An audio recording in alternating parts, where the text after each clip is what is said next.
Need motivation? Watch the top 10 of Believe Nation because I love it. Hey, it's Carmichael, and I make these videos because you are probably the most ambitious person in your circle, but you know you're capable of more, and you get that push by surrounding yourself with the best. So today, let's learn from one of the best, Brendon Burchard, and my take on his top 50 rules for success. Enjoy. 1 hour more per day on my core 3. Okay, I begin this every year. I go, okay, first move. I know I need to identify what are the core 3 things right now that have been bringing me results this year. The core 3 things. So as an example, because I'm an entrepreneur like many of you guys are, in my business I go, okay, what are the 3 primary revenue drivers we have right now? Because just like you, if you're in marketing, you probably tested a lot of things throughout the early part of the year, the spring, even an early part of the summer. So my question is, what's been working? And I mean absolutely working. What are the 3 absolute best things that are working for you? In your business, or your career, or your personal life if you're not employed or not self-employed. Like what's absolute, like the 3 things that are so working for you? I want you to know what those 3 things are. And overall, I want you to give an hour every day more to a focus of 1, 2, or 3, all 3 of those things. So let me give you an example. Right now, in my business, right, one of my core 3 is our book funnel. Like, so for me, as you guys know, as an author and a trainer, when I sell books, that's good for the business. We sell books, then people want online courses, then they want to come to our seminars, then someday they might join our program like we're doing here, our live events or our masterminds, or they might hire us for a coach, or they might hire me for speaking. But the book is a big core 3 for the business, right? And so right now I go, okay, I need every single day, the rest of this year, to give more time to that thing. Every day. Not on a Wednesday, not on a Saturday. Like every day, I need to check in the numbers, create a new ad, flip out a page. I need to lead my team better on it. Something every day for that one thing. Make sense? So if you got 3 things, what I want an hour more. So that it might be in 20 minutes, and 20 minutes. So you're giving 20 minutes more each day, or maybe you just choose one, and you're gonna give that an hour more a day. But it's basically this, 1 more work hour of the day focused on one of the core 3. Got it? Write it down. And this, for you, I want you to start this today.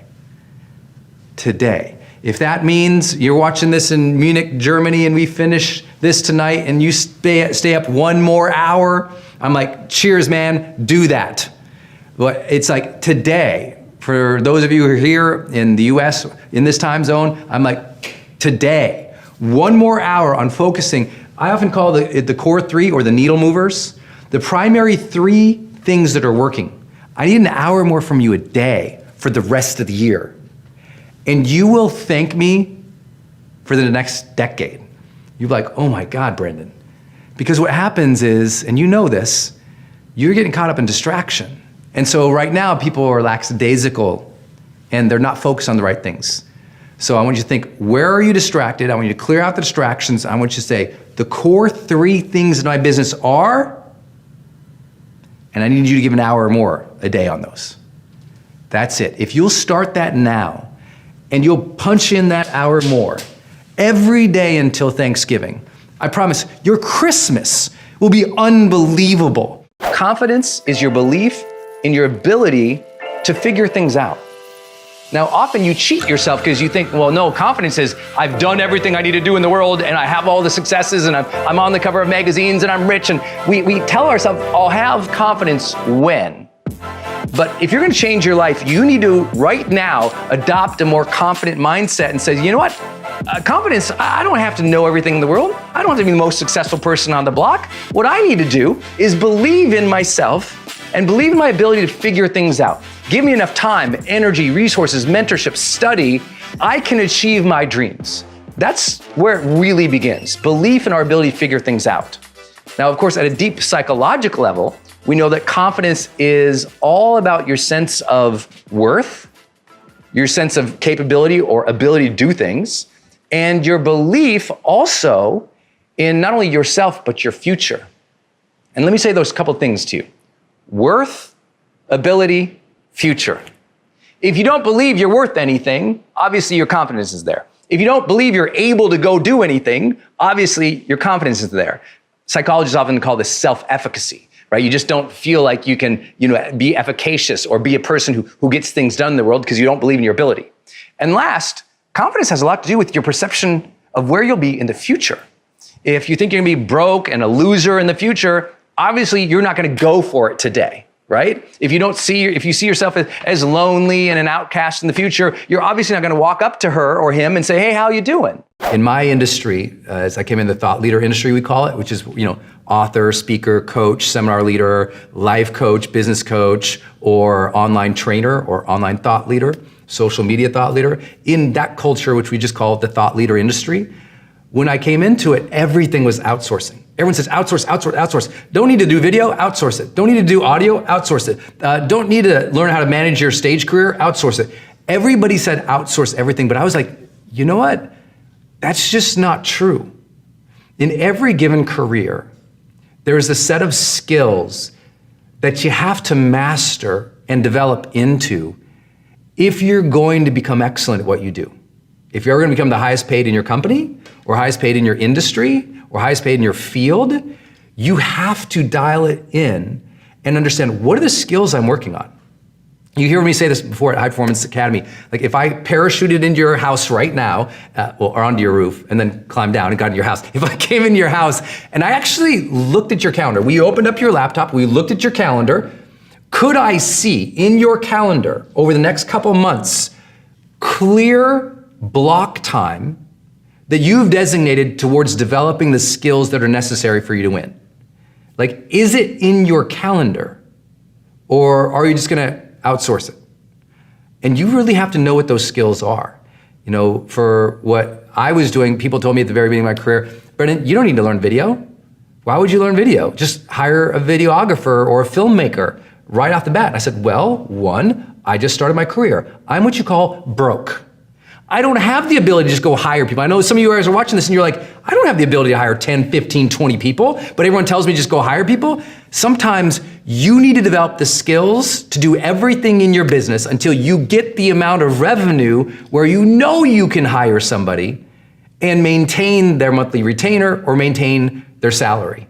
And that was true for me. When I first began, people were like, just outsource, get a videographer. I was like, I don't have the money for that. So I went out and I bought a cheap, what do they call those things? Flip video camera. Do you remember those? It was a little flip video camera, and I set it up in boxes in my girlfriend's apartment. And I took the little flip video camera, and I didn't know how to use it, so I had to teach myself how to use it. And then I went around, I tied it to the box with duct tape around this box, and I put little notes next to it. And I would have to get up and go press the record button, come back, and like, hi, I'm Brendon Burchard. And I was like freaked out. I didn't even know how to do what I was doing. But I learned how to take that video out. I learned how to upload it. I learned how to edit it. I learned how to put in sound and music and graphics and all these things that took forever back then, and I had no idea to do it. So I would be up 2, 3, 4 in the morning teaching myself how to do it. People also said, well, Brendon, just hire a marketing manager to send your emails out and build your newsletter list. I was like, I don't have any money to do that. Brendon, hire somebody to do your online marketing. I was like, I don't have any money to do that. But here's the other side of it. It wasn't that I didn't have the money to do it. I also had the foresight to realize these were going to be critical skills to my future. What are the critical skills that will be necessary for your future? You have to figure that out. I didn't outsource marketing because if I don't learn marketing, see, marketing is always going to be a piece of my future, isn't it? So I said, I had better learn to master marketing. It's always going to be something I have to do in my career. What's the skill that you're always going to have to know and do? And I want you to dive deep in it. I want you to dork out in it. I want you to get excited about it. I would spend hours and hours and hours researching things, trying things, learning about things that I had no skill in. Because we live in a world that's telling this huge lie. And this lie is, hey, you know what? Just follow your passions. Just do what you're naturally good at. Just follow your strengths. And I'm like, well, sometimes your strengths are insufficient to build the business you need to build. Sometimes what you're naturally good at, just because you're good at it and you like it and you have passion for it, isn't what's required to actually build and sell and do. I'm not saying don't follow your strengths. I'm saying don't rely on your strengths. You know, the truth is your mission and your dream should never be made to bow down to your limited strengths. You want to know how you become unstoppable? You learn that the energy you have is not an accident. And you learn that the energy you have isn't even the way it works. I always use this metaphor. The power plant doesn't have energy. It generates energy. The power plant doesn't have energy. It generates energy. What does that mean? Well, what a power plant does is it draws energy from one resource and it transforms it to a higher utilization of energy and then transmits it to the world. You have that same opportunity. You don't have to wait for happiness to arrive one day. You don't have to wait for good energy to arrive one day. You can architect that into your mind and into your body. You don't have to hope one day to feel more joyous. You learn to bring the joy. You bring the joy. You bring the joy to the morning light. You bring the joy to your family. You bring the joy to the dinner table. You bring the joy to that team who sometimes, and you show up with a positive mindset every day and they're like, who is this person? And you know what? When they call you annoying or they call you inauthentic or they call you too happy or a stupid optimist or whatever, you take the joy that you're part of a rare set of human beings who would spend their day like this, working on ourselves and growing, because you know what? You want to get believers in your life, get some momentum with a good attitude. And all of a sudden they start coming around when they're like, oh, wow, you're different. And you're like, yes, I am, because you worked for it, because you knew life was short. You knew it was short. And you decided at some point in your life, hey, there's only so much time. Let me show up with greater intention. Let me deal with these struggles just head on. You can do this courageously, and you decide to bring the joy because life is short. And like me, I hope you want to earn this life. Also, to make sure you're actually taking action after watching this video, I've designed a special free worksheet just for this video. The worksheet will highlight all of the lessons learned in this video, as well as pull out our 3 favorite learnings and quotes that will inspire you to actually do something. The worksheet will also give you space to write down what your key takeaways are and your specific plan of action to make sure you're getting results. If you want the worksheet designed specifically for this video, absolutely for free, there's a link in the description below. Go click on it and start building the momentum in your life and your business. I'll see you there. You have to have a process every single week where you let go of the screw-ups of the week. See, what most people do is they just carry the screw-ups, hate myself, failure, screw up, label, screw up, label, screw up, label, screw up, label. And all the mess ups of their life, they start defining as themselves. And the mistake you made weeks ago, you labeled it as part of your identity versus a behavioral mistake, right? Behaviors change every day. Your behaviors today are different than they were yesterday. Like behaviors are very adaptive and reactionary type of thing. You'll get some behaviors wrong, some behaviors right. But what most people do is they get the wrong behavior and they pull that wrong behavior and they pull it into an identity. Mess up, they grab the mess up and they make it their mindset. No, the mess up was a behavioral problem. It is an identity problem. And so they take the mess up, the problem, and they make it the personhood. And that's what we call making mountains out of molehills. Like, so what? You got the project in late. Does that mean you're a complete failure? No, it means you got the project in late, dude. Next time, plan better. Jesus, right? It's like we take the little things and we blow it up into who we are. Who you are is not all the mess ups. It's part of your learning journey, but it's not you. And so you got to know, like, there's a difference here. And sometimes baggage is recognizing, oh, That was an awkward, weird, uncomfortable, harmful situation. But that's not me. That was a situation. It was a behavior. It was something that happened, an occasion. And then we can go, okay, if that's true, then who am I really? Who do I want to be? Who am I now at this age of my life without those old stories? And you got to give yourself that distinction. But here's the thing. I told you, you need a reminder. It needs to be a rhythm for you. It's part of my Sunday rhythm. Some of you guys know I do my Sunday review. And when I do my Sunday review, I literally go, okay, where could I have shown up better this last week? Where could I have behaved better this last week? What could I have done better this last week? And I just reflect on previous week and I identify the things that didn't go the way I wanted to. And I ask, okay, what could I have done? And then I do the most simple and basic thing that you could do on a Sunday. I forgive myself and I let it go. A healthy response is health. People ask me often, well, how do I deal with this well? I go, be healthy. And what I mean by that is specifically when you know you're disappointed, when you know you're sad, when you know you've got major setbacks, you have to delay the response to order 10 gallons of pad thai. Okay? You just have to. You cannot be like, you know what? I feel terrible, so bust out the 3 bottles of wine, here we go. You have to delay the response that is unhealthy. Does that make sense? It's super easy. I mean, it's crazy easy to, when you are having a down day or you're feeling disappointed, to go, oh my gosh, and go wreck yourself and get exhausted. So what happens? You're disappointed or you have a major setback. You know what you want to do? Sometimes your response, high performers, is overwork. You're sad, so what do? You overwork. Or there's a major setback. So I'm going to work 24/7 for 9 months.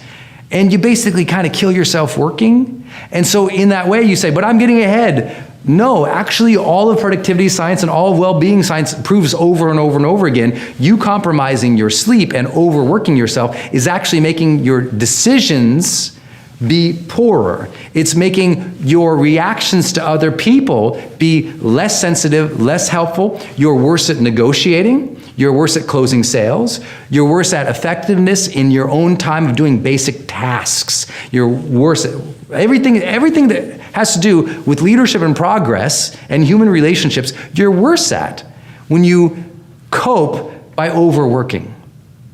But that's what we do. I'm disappointed, so I'm going to work harder. I'm mad, so I'm going to work harder. The business isn't doing well, so I'm going to work harder. But if you overwork yourself, that is not a healthy response. The first thing I want you to figure out is what is the business or the brand or the company you're really trying to build over the long term. And I know that sounds like, yeah, no doubt, Brendon, common sense. But many of you, you're entrepreneurs, you're stay-at-home, you're maybe a stay-at-home mom and you're working on building that side brand or that side hustle. You're out in the marketplace and maybe you're already doing something where you're kind of fully committed to it, but kind of not because you've got this other safe job over here.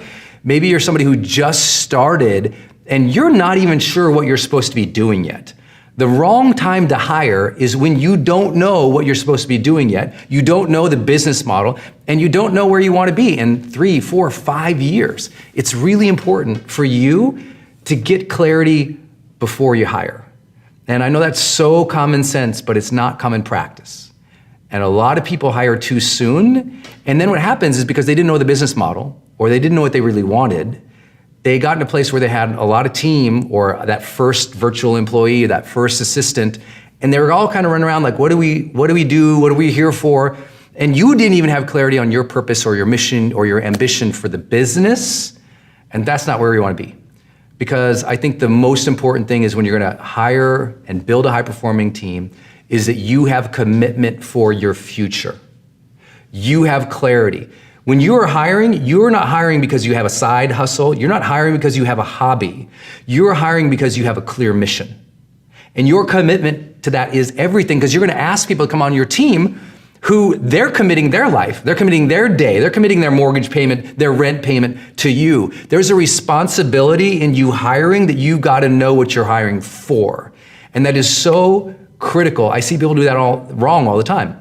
Friends in Silicon Valley, they get a bunch of investment, they hire 10 people. They don't know what those 10 people are going to do. They didn't know the business model. They ran out of revenue. and they had those people on for a year or two, and then they ran out of cash and had to let them go. I don't want you to be in that position. So the right time to hire is always when first you've defined that mission, that goal, that business, that dream for that 3-5 year out plan. And then you know that you're fully committed and you're gonna work it. And then you also really take joy in leading and managing people. Because the truth is, you can outsource a lot of things and not have to deal with it. Or you say, listen, I'm gonna make sure when I hire well. I look at everything I'm doing right now, everything for my business right now. And I go, okay, of all these things I'm doing, which ones will lead to significant growth this year? Which ones will lead to significant growth this year? Everything else I start pushing out on the calendar. Whether I push it out 2, 3, 4 months from now, or I push it till next year. But I do a real close look at all of my activities. I look at my partnerships, my relationships. I look at everything I'm doing in terms of marketing funnels or brand building or what I'm doing in the marketplace or what I'm doing in my career. And I go, which ones of these things are leading to significant growth? And if it's not leading to significant growth, I need to minimize that time. Now I know you might say, well, what's the difference between like a core 3 and a significant growth rule? Well, the significant growth rule is for the rest of the year, right? The core 3, you already know. The core 3 are the 3 things you're already doing to getting results. The significant growth rule is all these new ideas people are gonna give you and put on your plate in August and September and October, November. Everyone's gonna give you some more things to do, right? There's gonna be new opportunities. And every new opportunity or every new idea, your thing has to be at this time of year, will that lead to significant growth this year? If it is, maybe you can add that on to your workload. Because remember, I'm just asking for an hour here. Maybe you can add that on. But if a project comes your way and it doesn't lead to significant growth at this stage of the year, and it won't lead to significant growth the rest of this year, I'm out. I'm out. So I turned down 2 or 3 projects just last night from people. Good ideas, great ideas. But I know those won't lead to significant growth until next year. So I'm like, not till next year. Because I know that instead, if I focus on these things, the core 3, or other projects that I do know lead to significant growth, in other words, significant growth is a way for you to prioritize and say no. I don't want you taking on any new projects at this stage of the year if you don't believe they'll lead to real growth by the end of the year, because you could just focus on these more, right? It's that old story of acres of the diamonds. You know, people travel all around the world looking for the treasure and working so hard looking for the new thing, and then they come home and one day they put the spade in the backyard and they dig up some diamonds, right? Often, your next big breakthrough, it's already in your yard. You know, what I tell people all the time, you've probably already met the person who's gonna help you generate your next $100,000, your next $1 million. Like you already met, they're already in your network. But you're spending all this time to go do all these other things. You already met the person who's gonna make you your next $1 million, or give you access to an audience, or give you access to an opportunity. You've already met the person, but you're out there searching for new. And you're accepting all these new ideas. And as you accept new ideas as a high performer, what does that do? That crowds out other things. And so from this day forward until the end of the year, I want you to have the significant growth rule. Will this project lead to significant growth by the end of the year? If not, table it. If you want to feel in purpose, one way to do that is to recognize the kids are watching. To recognize your family is watching, to recognize the community is watching, the neighborhood is watching, the world is watching us right now. History is taking note. There is a scorecard happening right now based on how we are all showing up. And for some people that terrifies them because like, oh my gosh, we're showing up terribly. Not me, how about you? How are you showing up? One of the greatest things I've ever noticed from the exceptional people I work with and coach. I mean, like this is like amazing people. If I'm training an Oprah Winfrey and her team, or I am talking to some of the most like powerful influencers in the world, or I'm talking with other people who are just like we're all amazed by. Guess what? They always reveal a desire to be a role model for others. when you desire to be a role model for others, it puts you into that pocket of service in life. It makes you go, oh my gosh, I want to not just live the best of who I am, that's part of being a role model, but I want to live the best of who I am because I want to give others permission to do that themselves. I want to share my authentic voice so others can share their authentic voice. I want people to see me volunteering because I want people to go volunteer. I want people to see me being kind because I want people to be and live in a kind world. That is the role model mindset, you know? And I so hope for you. I so hope for you that you will adopt the role model mindset this year. You don't, quote unquote, just have fun. You have to generate fun. As you've heard me say over and over and over before, the power plant doesn't have energy. It transforms and generates energy. If you want more fun in your life, you're gonna have to generate more fun. You're gonna have to have more of attention and intention to create fun and silly and ridiculous and humorous and just joyous moments. So what are some ways you can do that? Well, first and foremost, realize most great fun in life comes from an immersion in the moment. It requires presence, you know? It's like so many people their attention is a million different places, but have you ever been at a restaurant and you got your 4 or 5 friends around and you all are just riffing, like you're just having fun, you're all kicking around ideas and telling funny stories and the phones are off, it's just the 4 or 5 of you gathered around, or maybe the 2 or 3 of you just gathered around telling stories and you're all immersed in that moment. In immersion, joy arises. In immersion, humor can perpetuate.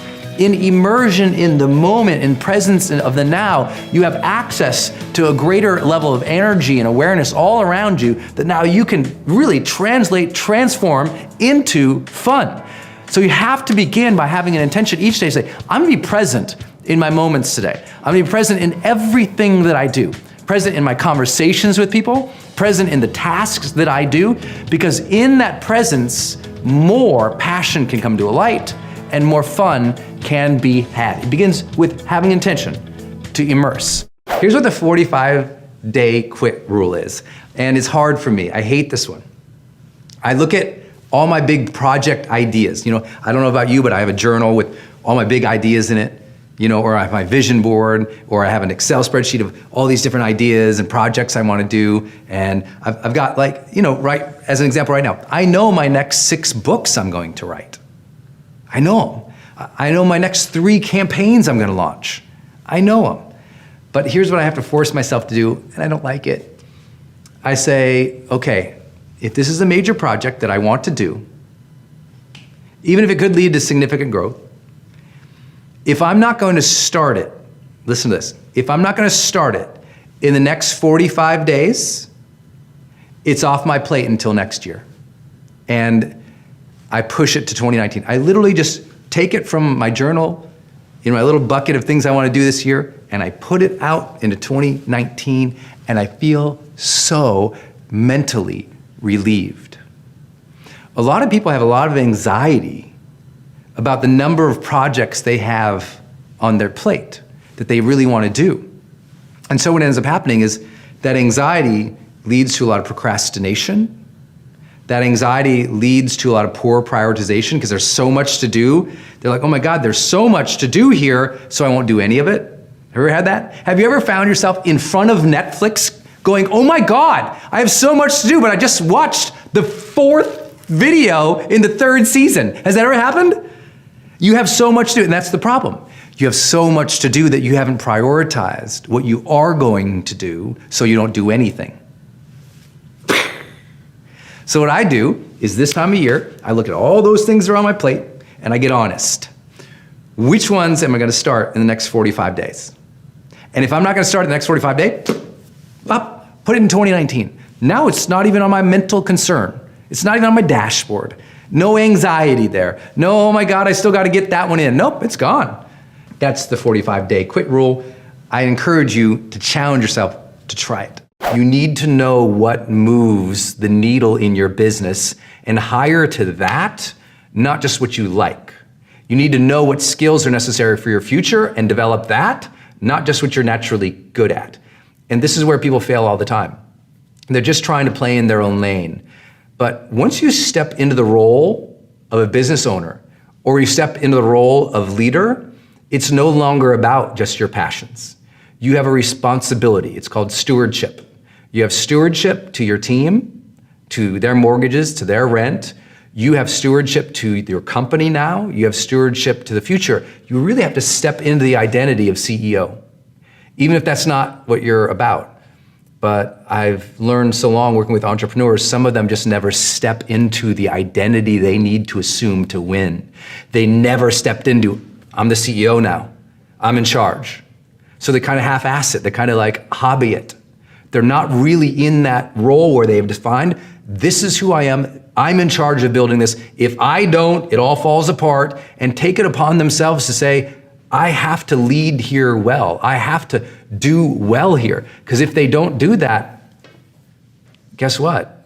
No one else is going to do it for them. If you know you're a person of excellence, and if it's true, I would not see a rhythm of crashing and burning. I would not see a rhythm of burns and busts, burning out, failures, and exhaustion.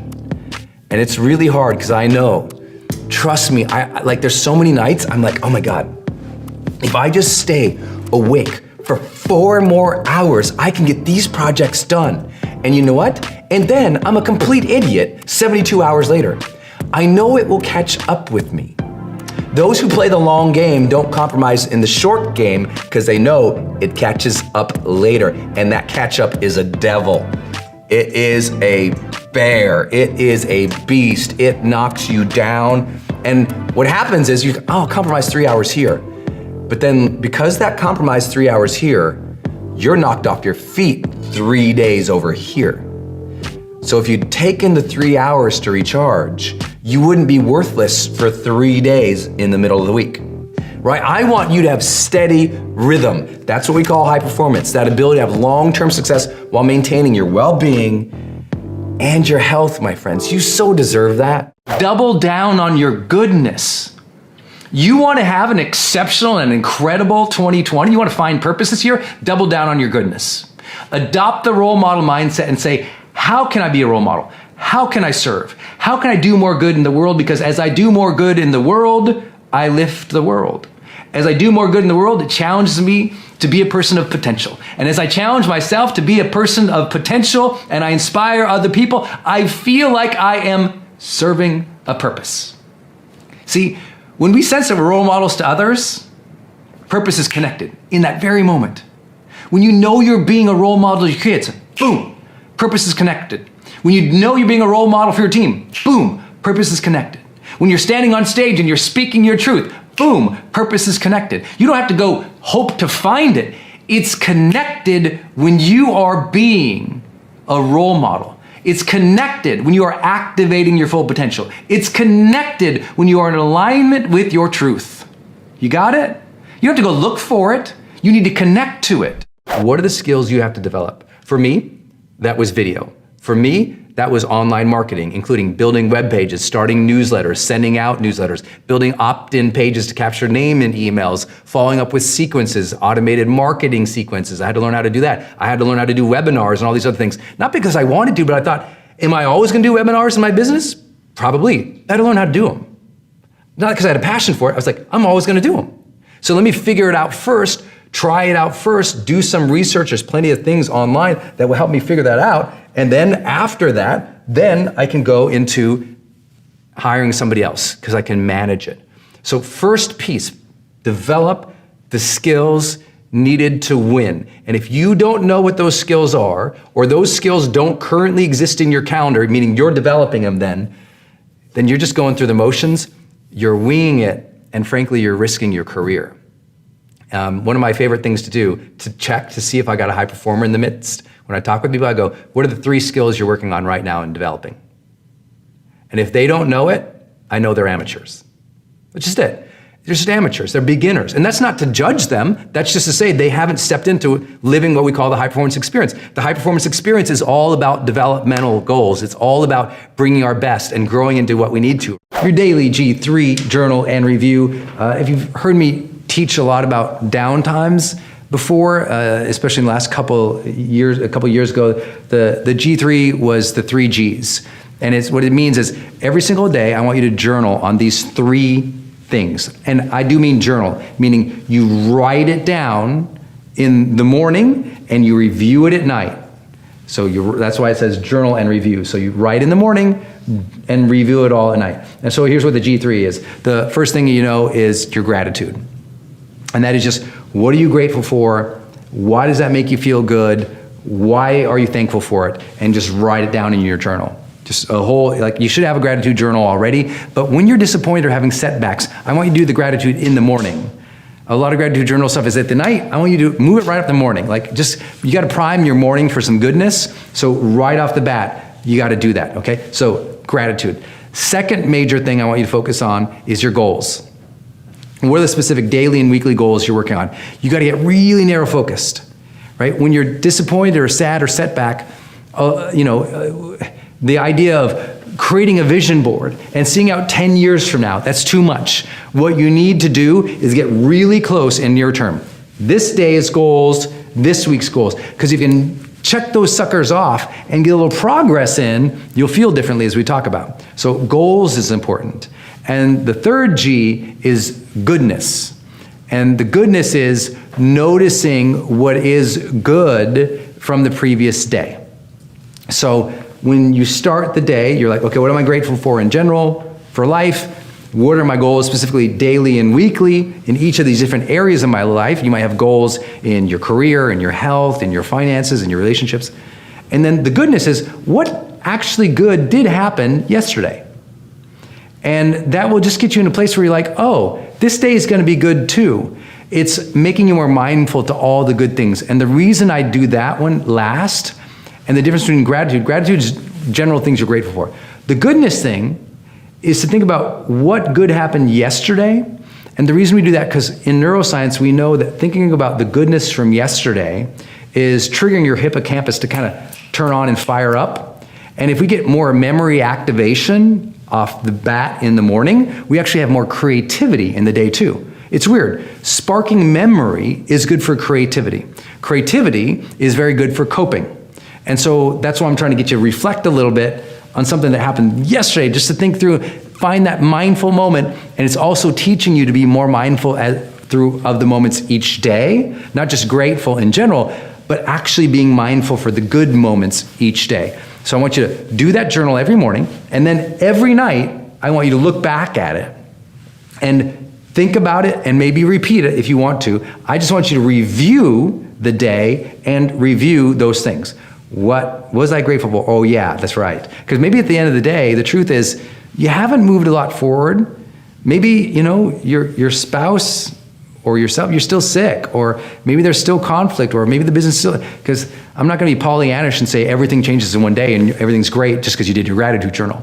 You might get to the end of the day, it still sucks. So reviewing it is going to put you back in that positive mindset that's going to help you then take the next day as well. Before you hire a team, I really encourage you to either hire one person and the two of you outsource a lot of the tasks so you learn what that looks like. Because if you haven't outsourced tasks before, you're going to be a pretty crappy manager or leader, right? If you just go, I'm going to hire a bunch of people, and you get them on board, but you've never actually managed task assignment and task completion, it gets really hard. So what I tell most people, if you're just starting, which I know many of you were in your brands or businesses, or many of you are solopreneurs, and you asked me about this, and you said, Brendon, what if I'm just hiring my first 2 people? What would you do?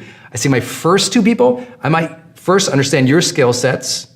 I might hire somebody to be your virtual assistant, or somebody to plug one specific skill set hole that you just don't have.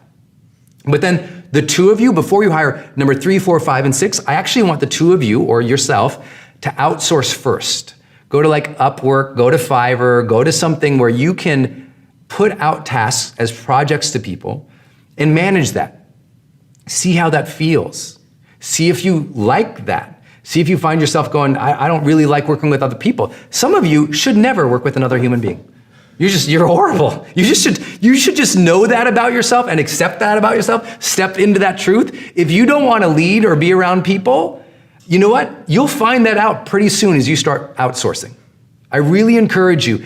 In other words, I'm sort of imploring you, take baby steps. baby steps into hiring, just baby steps. It's like when you go to college and business school, they're just like, well, start with hiring your team and defining your culture and having a mission statement and values. And I'm like, that's even fast for most people. The worst thing someone can do is go hire 5 people and not even know if they know what their business is, what their skills should be, or if they like assigning, delegating, and following up on tasks. So first, outsource. And in general, most of the repetitive or simple tasks that you have in your business, you should look for ways to outsource that first before you hire it internally. Why? It's just straight up basics of math. It will always be cheaper to outsource to contractors and outsource to people who you have the ability to hire and fire immediately because they're work for hire, versus it's somebody who's on your payroll, who's a team member, who you have to give 3 warnings to before you let them go. And especially if you're just starting and you don't really know what the rhythm there is going to be for them to work with you, outsourcing is great. It helps you find your tempo. It helps you find what you really do as a business to outsource. So I'd love for you to just think about, and you haven't done this and you own your business or you lead a team, to sit down and go, okay, what are all the repetitive tasks that happen in my business? Let me review where my week went, good and bad, and let me decouple my emotions from that so I can enter Monday with freedom. Because when I am in a space of freedom, I make much better decisions than when I am in the space of lack, when I am in the space of self-hatred, when I'm in the space of carrying all this stuff unprocessed. I mean, have we learned anything from personal development other than, hey, you got to process the stuff that happened in your life and understand how you identify with that and what you're going to do next? You got to process it, man. And most people, because they're not processing, their immediate snap judgments of self, oh, I screwed up. Imagine if we could just loop back your last couple months and every single week, just think about how much you screwed up the last couple months. I don't know about you, but mine's like my hands would have to I don't have enough hands to count the number of screw ups in the last couple months. I can't. It's so infinite number of screw ups. But imagine if every time I screw up, I'm like, ugh, you're a screw up. Ugh, you're dumb, Brendon. Ugh. And my self-talk in that moment was snap judgment, which most people it is. Snap judgment, self-talk. Dummy. Ugh, I know this. Stupid, Brendon. Ugh. Imagine if we take a loop of that for the last 6 months, uninterrupted, unpaused, unedited, and we took out all the situations of life, we removed all context, and it just sounded like, screw up, you suck, you suck, you suck. Why'd you do that? Oh my God, dummy, dummy, dummy, stupid, stupid, stupid, stupid. And we didn't de-hook that. We didn't decouple that. That's what most people's realities are. And because that's always running unconsciously, because they're not deliberate about processing, they're not living a courageous life now, because every time they think a courageous thought, that overwhelming chorus of noise filters and swamps and smashes that. That whisper of a dream that is bold is beaten to death by the rap bass of the horrid talk that we have with each other. It's like boom, boom, boom, boom, boom, boom in the back, right? And so that noise needs to be synthesized and edited down on a simple Sunday. You just sit there on your Sunday and you go, all right, man, had a lot of noise this last week. A lot of things didn't go the way I did, but you know what? Let me think about them. How could I have met those situations as my highest self or more courageous self? What could I have done? Okay, good. Good, Brendon, you're learning. Good job, Brendon, you're learning. Oh yeah, you could have been better then. Yeah, good for you having the intention to be better. Good for you to learn, Brendon. Good for you to set higher intentions, Brendon. Good job being on purpose. Good job, Brendon, trying to improve your life. Okay, good job. You got a new way to look at that, Brendon. Good job. Now just let it go, man. Just take that emotion and let that emotion float away for a little bit. Don't let that emotion from that mess up my Monday. It's Sunday, I gotta let that go. I forgive myself in that situation because I've learned. I forgive the other people in the situation because even if they didn't learn, I learned and they gave me a lesson. I let go of that situation because that situation is not in this moment as I'm sitting here with my green tea and my journal reflecting on last week. In this moment, I got a journal, I got a green tea. It's just me and the green tea. So you see, we've got this opportunity to make a space every week in which we debrief the week and decouple ourselves, unhitch the trailer of weight, and let it fall back down the hill. If I'm having some dark days and sad times, I'm like, I gotta get progress. So what I'll do is I'll identify my 5 major moves. If you read this book, High Performance Habits, you know about the 5 major moves. So I identify my 5 major moves and I'm like, I'll swiftly move towards one because momentum can shift mindset. And so if I'm in a dark, disappointment, down, momentum, like achieve some goals, but here's what's important. Notice I said the 5 major moves. That's what I mean with progress. Because what a lot of people mistakenly do is they just start doing lots of tasks and activities that aren't correlated in any way to the meaningful pursuits of life. So here's what happened. I'm bummed, I'm down, so I'm doing a bunch of work. The next day they still feel bummed and down because what was their work? It was a bunch of activities that actually didn't matter, that didn't give them any meaning. So if you're down, the most important work you need to be doing is the ones that you do feel connection, enthusiasm, meaning, fulfillment, satisfaction from. Those ones that do intrinsically bring you joy, those are the ones that I want you to progress towards. Matter of fact, I really want you, when you're feeling down, disappointed, major setbacks, dark days, what I really desperately want you to do is stop multitasking and doing all the little like busy work things that don't matter. Like put off, like if it's Wednesday and you got a stack of bills and they're not due for another 30 days, don't pay the bills that day because that's not fun. And you got plenty of time to do it later when you feel like when you get over this funk, like just say, okay, write the date on those bills, pay them but don't do it today. Because that's busy work. Instead, today, find an activity that you find to be creative, compelling, engaging, fulfilling, and do that. Progress towards the things that have meaning. That's huge when you're down. But most people don't do that. Because what's comforting, just like eating comfort food, is doing low-hanging fruit activity. Now, I'll pay the bills and answer a bunch of emails. But those small little tasks, those don't give you enough bang for the buck to really move through it. And there's a big misconception about that in the culture, including the science, that often says, oh, no, just, if people can complete small steps, small tasks, they'll feel better.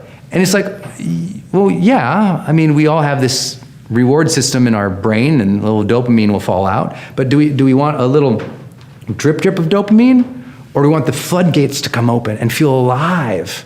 So I want you to do the activities that are more meaningful, not just like tasks, It's really important. You've got to start creating meaningful moments in your life.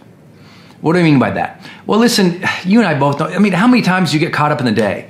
You get caught up in the news, you get caught up in your swiping and looking and consuming. You get caught up in your to-do list, you get caught up in all the emails, you get caught up in all the work. And all of a sudden the whole day went by and you didn't feel it. And I'm here to tell you something that really remarkable that I've learned this last year. Last year was my first year where as a high performance coach, I was coaching 2 billionaires. And I'd never done that before. I mean, many of you guys know, and you've been with me on my journey, for 2 decades I've been in personal development. And in this last decade, it's kind of where I made my mark. I published 6 books. We grew our audience to, whatever, 5 million on Facebook and, 800,000 or whatever it is on Instagram now, 800,000 on YouTube, best-selling books, traveling. You've seen us fill the rooms and all the events that I do. But this last year was like a whole other level for me. It was so hard, so challenging. We moved, Denise and I. And I also started taking on these caliber of clients. Holy cow, I didn't know if I could handle it. I'm not a billionaire. I got no problem telling anybody that. I'm not out there trying to pretend pretend. You can't fake it with billionaires. They know. And so when I was coaching them, I kind of struggled for a while to figure out what they were unhappy about. I hope that doesn't sound flippant, but I was like, wow, they got so much going for, what's up? Why aren't you happier? If you have everything, right? Like the material things most people are seeking, why aren't you happier? And I'll ask you guys that same thing. Why do you feel like you're not happier? Like, what's going on? I mean, most people, consumer watching this, I mean, you're doing okay. I mean, you might be unhappy here and there. You might struggle with, like, especially, I mean, a tremendous amount of our audience in personal development is strivers, they're achievers, they're working hard, they're often the leaders in their community, and everybody goes, wow, I mean, they're already impressed with you. They're already happy that you're chasing your dream. They're already like, kind of, like you're living life on your own terms a little bit. And so are these major people I was coaching. I couldn't figure out what's going on with them. And then I tripped on, maybe it was last year, I think it was the end of the prior year. I got it. Here they were doing amazing things, guys, every single day. They were living the dream. They had finances. They had impact. People were impressed with them. They, had love often in their life. They were married or had good kids or whatever, but they still weren't happy and they still did not feel connected. And here is what I discovered. They did not feel the day. Let me say it again. They didn't feel the day. They went through the day, some of them very high achieving through the day, accomplishing things on their purpose, making a difference, a role model, earning, doing the whole thing. And yet when they laid their head on the pillow at night, they hadn't felt the day. Think about that for a moment. Think about how many days you go to bed and you didn't really feel the moments of the day. And this is why too many days unfelt leads to a disconnect with purpose. Too many days unfelt leads to a disconnect with purpose. Does that make sense? And so what do we have to do? We have to create the habits, the routines, the patterns where we learn to create and feel meaningful moments. I talk about this in my book, The Motivation Manifesto, or you guys hear me talk about it on the Brendon Show a lot, my podcast, where you have to take these moments in time and do what I call slow time. It's like, yes, you're going to kiss your honey on the way out the door to work. But you know what? When you plant that kiss, baby. Make it a moment. Feel that moment, When you hug the kids and they're running off to school, really give a real hug. Don't say ya and move on to the next thing. We're always moving on to the next thing and not feeling this moment. We're not present in the moment because we're not thinking about, let me create something meaningful here. Let me feel something here. Because we're absent of presence and the sense of meaning in the moment, we are disconnected from purpose. The spark of motivation, which is how I anchor into being motivated each day, is ambition. All motivation begins with the desire or hunger and ambition for more, whether that's more depth or more connection or more contribution or more abundance or more wealth or more love. We just want more of something. And that says, I want to go get that. We see a fancier car, it's better than our car, I want to go get that. We see a deeper love of relationship between two people, I say, I want that in my own life. Sometimes it's a visual cue. Something we see makes us want something, right? Not too far from here, there's a beach that I strolled on vacation, a couple years ago. And I said, I want to live here. And it was a motivation. It was a cue. I saw something, desired it, wanted it, went after it. So sometimes it's a visual, it's a cue out in the world that says, I want more of that thing. If you will realign to the core truth of who you are, stop faking it, stop forcing it, reconnect with what your authentic passions and desires are. Reconnect to your soul. Listen to the whispers of your heart. Realign to the authentic style of living that you know is true for you, not doing it for other people. Make sure you fulfill those aspirations, your being aspirations. Be the best of who you are. Do things that you're proud of. Relate with other people in the ways that you intend to. Create things that you're proud of. Make sure that you adopt that role model mindset. When you're adopting the role model mindset, you're activating your full potential because you want other people to see that.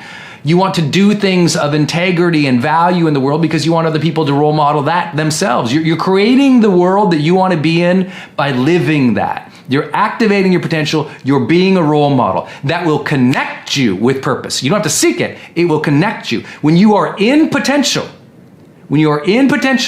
and you are serving by being a role model and being of service to other people, not for yourself, but to be of service to other people, you are connected to purpose. You must start training your mind now to deal with stress. Many of you, that means it is finally time to start learning meditation. It's like you've been thinking about it, you kind of meditate once in a while, and you've thought about it, or you did that one retreat one time. I'm like, make it a daily part of your life to center yourself every single day. For some of you, centering yourself, that just means closing your eyes, thinking about who you want to be, thinking about what's important, just calming your mind down. Other people, centering is like that can be just like if you're super stressed, lay down, take a quick nap. For some of you, that can mean like the important self-talk. Some of you, that means meditation. Like for me, if I don't center myself every day, twice a day, actively, the next day I know I'm going to get short with somebody. I'm going to let anxiousness get to me. I'll get my nerves. I'll get frustrated. I'll bow out. I'll quit. It's so clear. It's like super obvious to me that the days that I don't center end up in tomorrows that are chaotic. And so I just got to make sure I take that time every day. That might mean you go take a 45-minute walk. Many of you guys know every single day I walk outside. Every day. Rain, water, snow, sleet. I don't care. I will walk 30 to 45 minutes outside every day. I don't miss, because that just being out in nature and breathing and feeling the wind on my face and the sun just calms me down, gets me grounded back into the earth and into nature. And it's like, okay, every day. So for 20 plus years, I meditate at least once a day.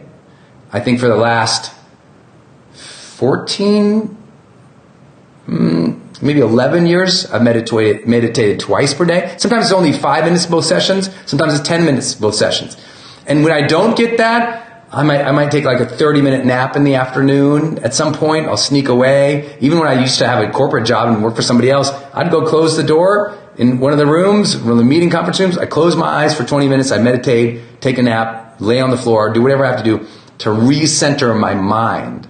First, we're going to look for a passion for what we do, which I know is very esoteric, but you need to know it, right? For our company, for our industry, we look for people who are passionate about personal development, professional development and growth, personal change, self-help, people who love personal growth and challenge. We want people who have a passion for that. So we identify the passion related to our company. You have to do that too. And you have to be able to articulate it because you're going to look for it in interviews.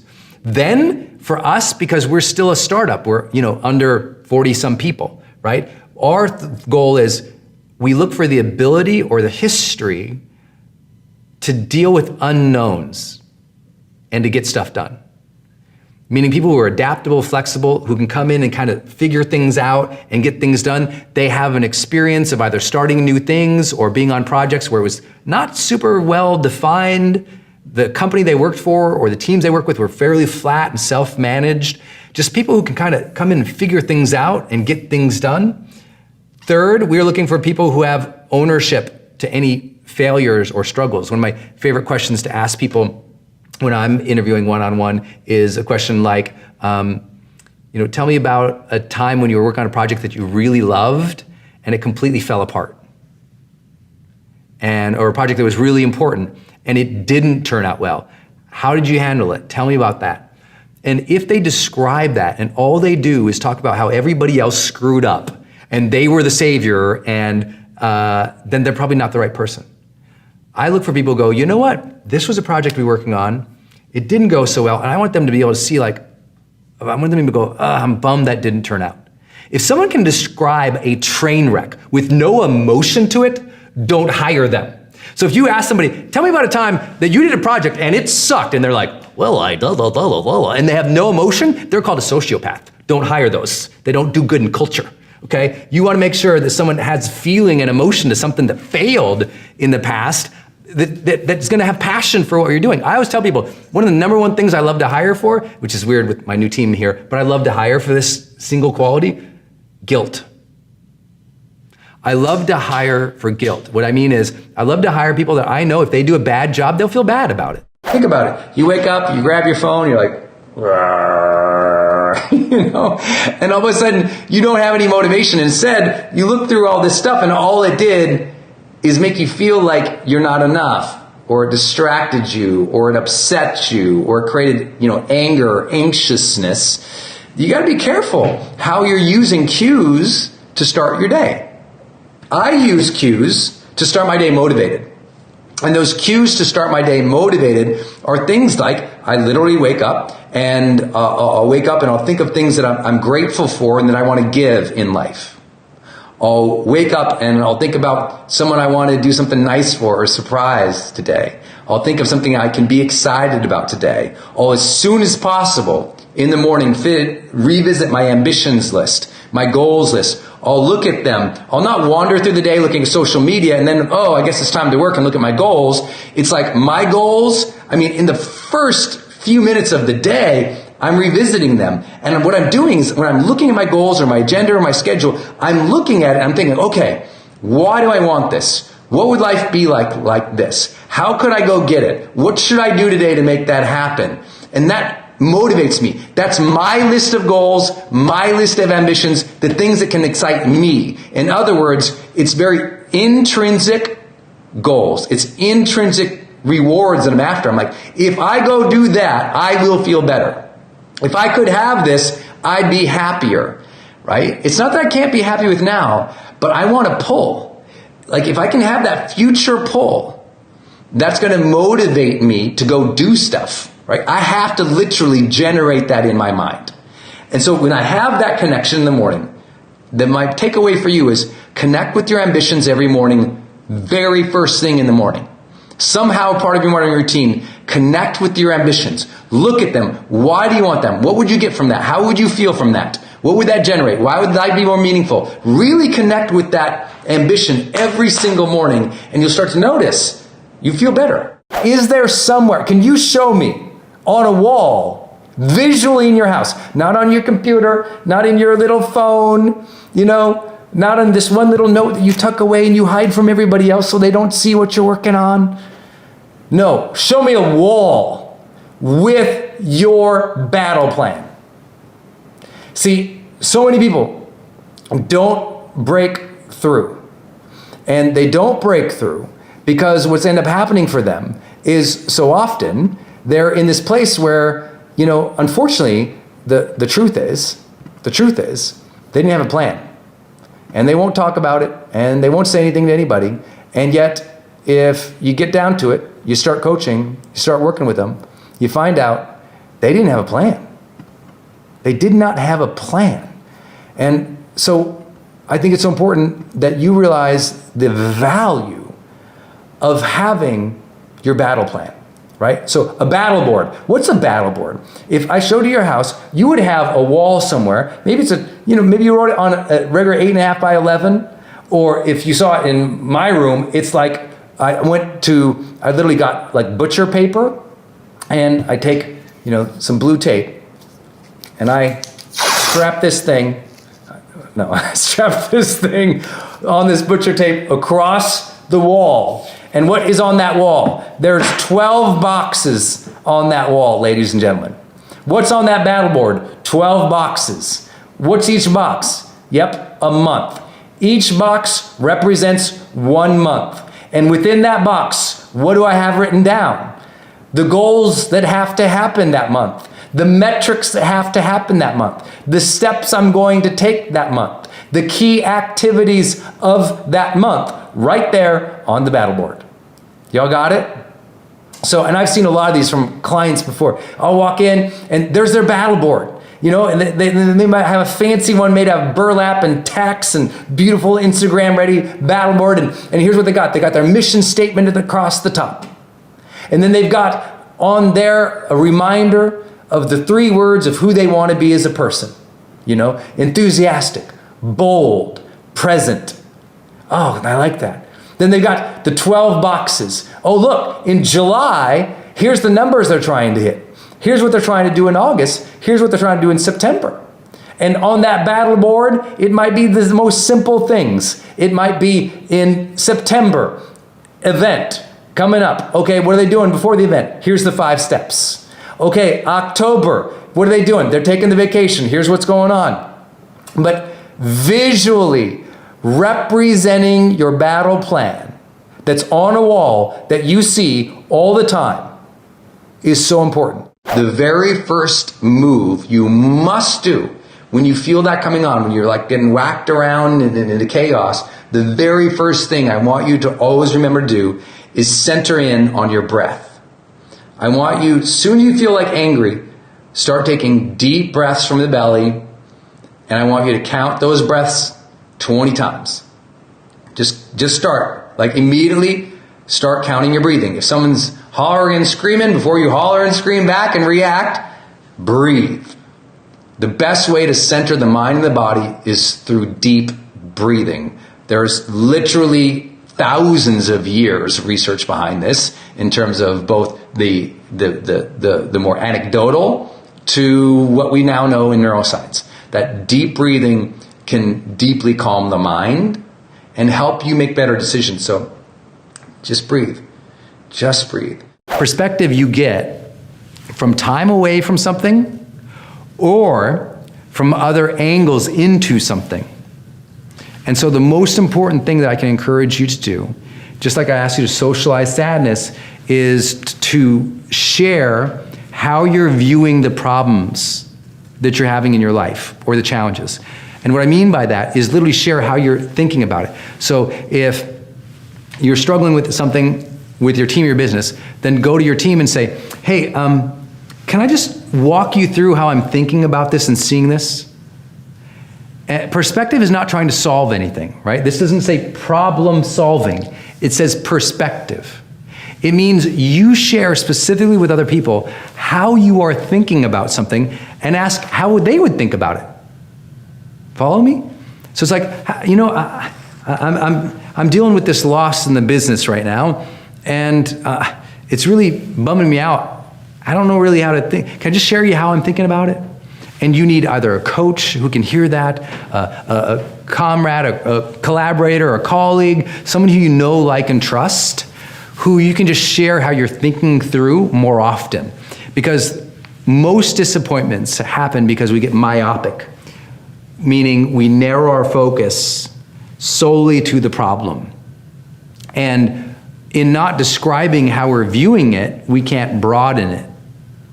And so no matter what we have found in almost all social psychology research, in almost everything that I know to be true, having coached high performers for so long, is that if we can get you sharing how you're thinking about things and feeling about things with others, and not trying to problem solve, but just asking how they would look at it, it actually makes you look at it a different way. Like, here's what's been going on. Here's how I'm looking at it. How would you look at it? And they might go, oh, well, I look at that. That's like really great for you. You go, what? And like, well, it gives you time now to kind of restart. You know, it's like when Steve Jobs came back to Apple. He had a very different perspective going back to Apple than he had when he was already running it before, but got fired. And that perspective allowed him to do better. He had to go to another organization and start another company and have a whole new set of team members to help him look at things differently that allowed him, when he came back to the same problem, if you will, the same opportunity, if you will, Apple, he saw it in a completely different way because he'd been with a different group of people considering a different problem, and he learned new ways to think. And that's what we always have to do. Keep expanding your ways of thinking about things. Make purpose felt by feeling the day. Create those meaningful moments again. Create them. Just take a little moment. Slow down time when you're with your loved ones. Slow down time when you're doing your art. One way to do that is stop being distracted and trying to multitask and do 50 things. Be in the moment. When you're doing personal development, be in personal development, man. Be there with your journal. When you're at dinner with your loved one, when you're on date night, be there. When you're with the kids playing, be there. When you're with your team leading, be there. That idea of being fully present, again, reconnects you to purpose. And suddenly, it's not about what did you achieve externally. You just feel purposeful. You feel a life of purpose because you are doing things that are meaningful, that are serving aspirations, that are serving as a role model, that are being of service to other people. And all of a sudden you're just like, I'm there. I feel purposeful, even if it doesn't matter how much you have in the bank or what the car is like or what the house is like. Those things are wonderful, but those things are also often a result of realigning to your truth. I say it all the time. Sometimes the universe or God or luck or whatever, the stars, whatever you want to call it, doesn't give you what you want because based on all of your distractions and lack of discipline and authenticity, it's simply unsure what you're asking for. If you are asking to feel more purpose, you must realign your life to a life that feels purposeful. It's very easy for me to be really effective in the mornings, and then that afternoon, 2, 3 o'clock, and I can just be like, man, I want to go outside, take a walk, come back, turn on some Netflix, eat some carbs. That can be my afternoon if I'm not careful. So here's what I do. I have a checkpoint in the mid-afternoon to recognize, reward, appreciate anything that I have done today. Anything that I have done today. And that midpoint checkpoint, for me on my phone, I just have an alarm. Mine tends to go off around 2:30 or 3 o'clock in the afternoon. It just flashes to me and it says, what's been great today? What's been great today? And so that will cue me, all right, it's time to visit. What's been great today? So I'll just think about something I've done. It could be like, I answered 10 emails today that I've been avoiding. Good job. It could be as simple as, I made that one call, I said I was going to call, did it. I shot that content, created that thing, whatever. Some type of, listen, motivation is often driven by recognition. So recognize what you have done so far in the day, early afternoon. Then what I do, in order to keep myself motivated even more, because I've set in my mind that I want to be a person who's excellence driven, what I will do is I say, okay, here's what's great so far, and then I ask just a simple question. How do I complete this day with excellence? Just a simple touch point in the afternoon. How do I complete this day with excellence? So I will look at the rest of the day, whether that's 2 hours more, 4 hours more, 5 hours more, 6 hours more, whatever it's going to be for me, and I go, okay, how do I think through the rest of this day with real excellence? And when I can connect with that, I'm telling you, it's just so part of me, and it really makes me want to serve. So please think about having a mid-afternoon connection point to keep yourself motivated. You'll feel a whole different quality of life come in. I promise it's just a different experience for people, because most people, they're just running and gunning through the day. They don't realize or understand or accept how challenging it is to lose motivation. And so many people, they've gone weeks without being motivated. They're going through the motions, but there's no energy. There's no emotional pull towards something better. And because they're lacking that emotional pull, what ends up happening? They dog it. They don't contribute as much. Did you look at your goals every day this year? Every day. Did you look at your goals every day this year? It's such a simple question. Every day. I don't mean once in a while. Every day. And if you didn't, my invitation to you is to consider the fact that maybe the amount of time that you're spending with your goals is not sufficient enough to motivate you. Maybe the amount of time you're spending with your goals is not sufficient enough to keep you focused. Maybe the amount of time you're spending with your goals is not sufficient enough to activate that unconscious brain that says, I know how to achieve that. Maybe it's the reason you're not coming up with more ideas in the shower in the morning, because you're not cueing your brain with enough repetition of looking at your specific goals. Because when you look at your specific goals over and over and over and over again, day after day after day after day, it literally helps rewire your brain And it helps program your brain to say, oh, let me pay attention to ideas, thoughts, and feelings I have, consciously and unconsciously, that might be able to manifest these goals. And this is why having a visual representation of what you are after and looking at it every day is so critical to all of personal development training of all time. But why is it that so many people still don't do it? They just get caught up. More people look at other people's Instagram every day than they do their own goals. And we wonder why so many people are struggling to achieve things faster. When we lack motivation, it is a slippery slope to suffering. So please recognize that you must cultivate more motivation. What else can you do? Well, I'll tell you, it's like ambition, attention to those ambitions, effort towards those things. I think all of that is really, really, really clear. But I also really believe that a lot of motivation is simply lost because of fatigue. So let's say you're doing all those things, but you're wiped out. You're tired. Like, a lot of motivation really rests on how you feel physically. If you feel lethargic, you feel tired, you have the flu, it's harder to be more motivated. You can still do it by doing what I've talked about. Re-cue yourself, reconnect with those things. But health-wise, it's really critical for you to say, okay, if I want to be motivated long term, I need to feel greater levels of mobility and energy in my body. So if you ever hung out around me, I'm constantly bouncing and moving and breathing. And if you've been with me at HPA, you see some of these practices, this breath work that I do, that I'm activating and opening up my body so that my body says, let's go, versus, right? So my body's not like, oh, I ate this terrible thing. Instead, my body says, I feel refueled. I feel ready to go. Let's go. Focus on doing activities that draw your passion. Don't focus on the success, the outcome, the final goal, the final destination. A lot of our discouragement comes because we're trying to make that specific thing happen. And we have a way in which we think it has to happen. And let me tell you what, I know a lot of people who, they actually did that. They worked diligently for years and years and years to manifest their dream. And now they've achieved the outward appearance of that success. They've got the bigger house, the bigger cars, they've got the yachts, the boats, the fancy vacations, abundance in every single way, and they're unhappy.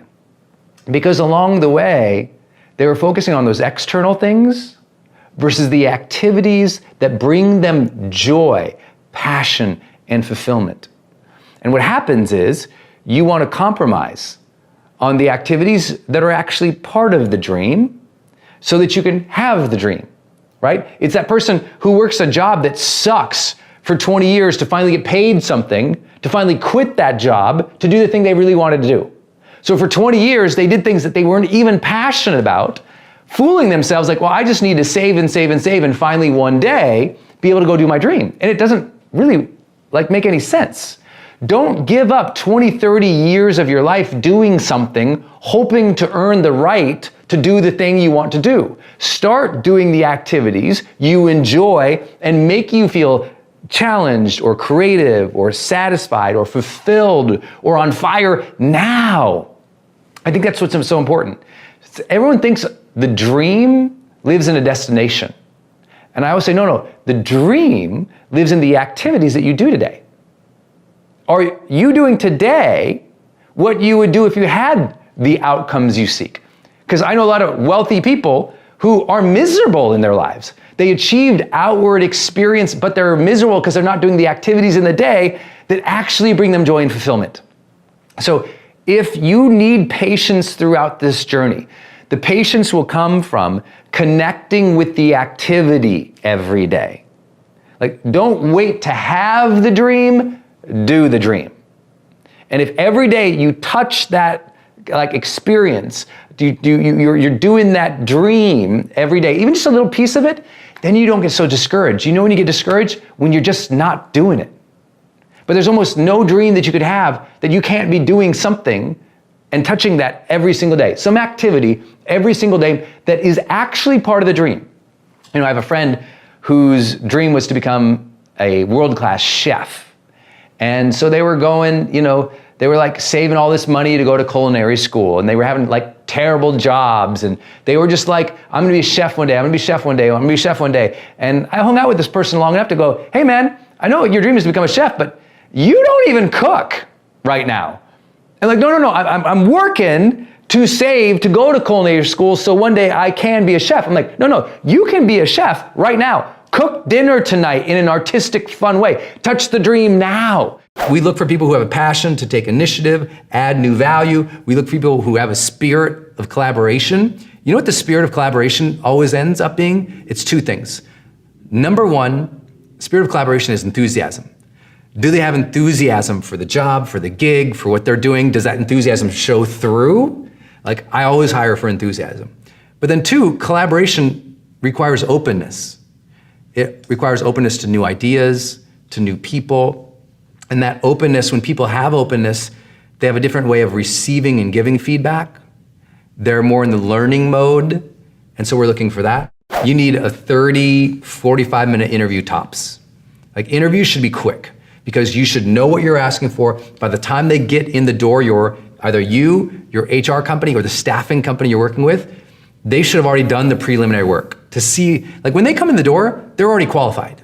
Like at a technical level or an interest level, like they should already, or a project management level, or you see their library of work before, like it should be obvious that they could do the job or they have interest in the job. So by the time they get in the room, you're not really qualifying their intelligence or their skill sets or their personalities, because frankly, you could assess all that before they get in.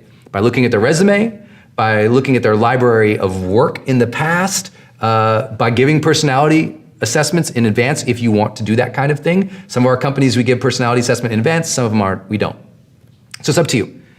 So you have to imagine by the time they get in the room, the whole point, by the time they're in the room, is that's a few questions to really gauge them on the things that are most important to you. So I manage my sleep, my diet, my health in ways that support my mental clarity and energy.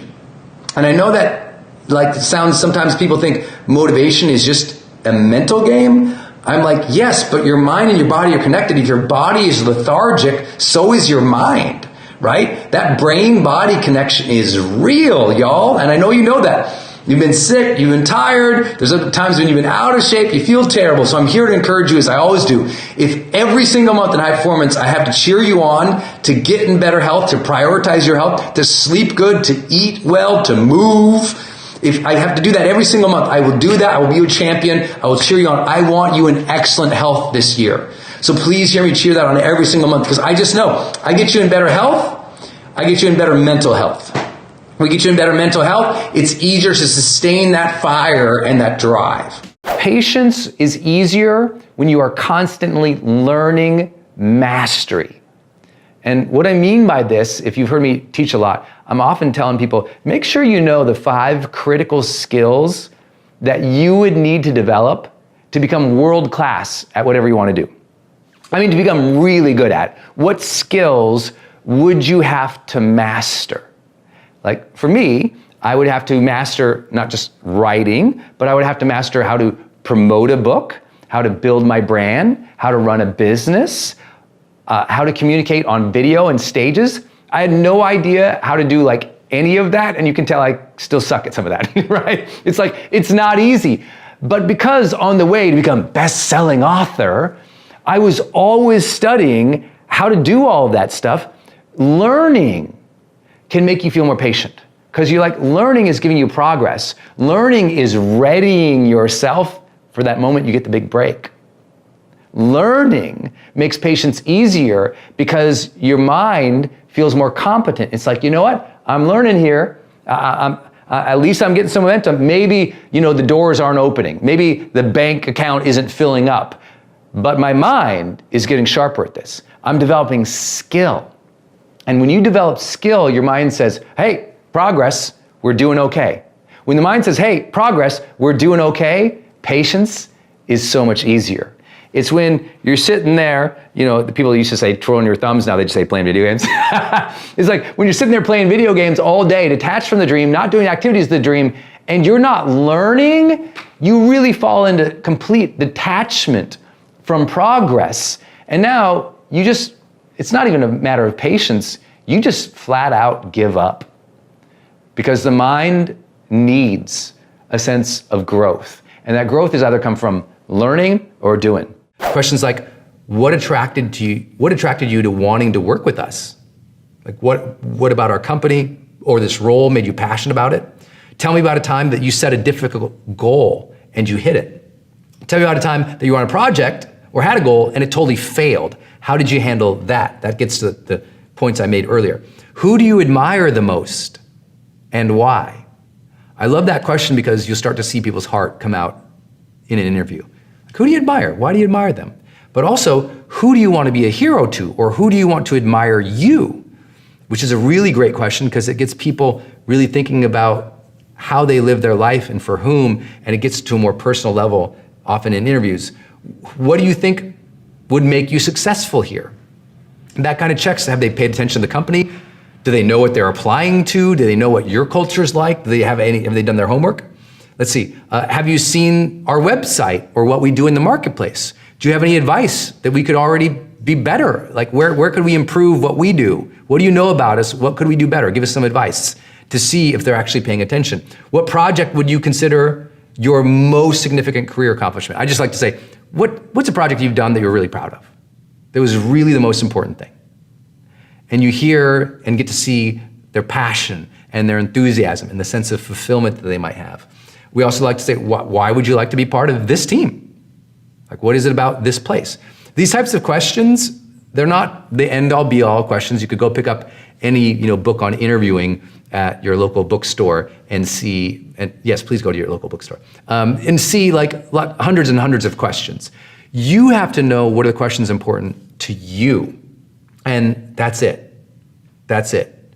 And if you ask the right questions and you get the right vibe, then it's like, okay, because by the time they come in the door, they can probably do the job.